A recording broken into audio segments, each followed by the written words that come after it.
ছেলে মায়ের কাছে আবদার করলো আজকে। কি আবদার করলো? মা, আজকে ইফতারিতে কি খাবো? মা বলল, বাবা, বাসায় তো আজকে কিছু নাই, চাল ডাল। যাই হোক, রিজিকে যা আছে তাই খাবো।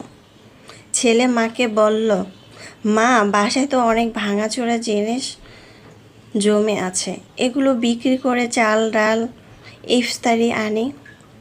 মা বলল, হায় রে বোকা ছেলে, চাল ডাল ইফতারি আনতে অনেক টাকা লাগবে।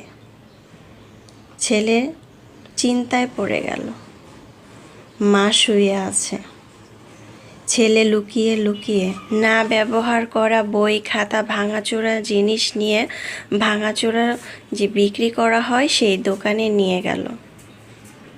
নিয়ে গিয়ে সে 1-150 টাকা বিক্রি করে বাসায় এসে অনেক খুশি। মাকে বলল, আজকে মা কি আনবো?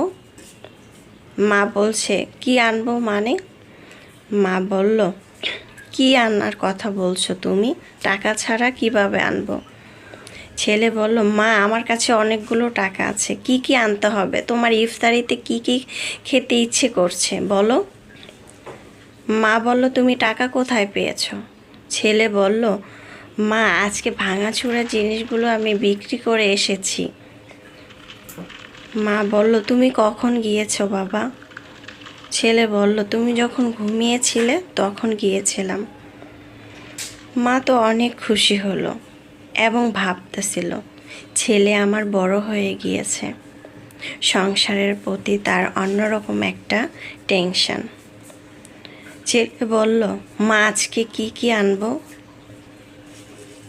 মা বলল, তুমি কিন্তু এটা ঠিক করনি, একা একা কেন বাইরে গিয়েছো? এটা কিন্তু ঠিক করনি। ছেলে বলল, তুমি ঘুমিয়েছিলে তাই তোমায় কিছু বলতে পারিনি। ছেলে আলুর চপ, বেগুনি, বুট, ছোলা অনেক কিছু এনে মায়ের হাতে দিয়ে বলল, মা, আজ আমি অনেক খুশি, অনেক মজার মজার খাবার খেতে পারবো। আজকের গল্পটা কেমন লেগেছে অবশ্যই জানাবেন।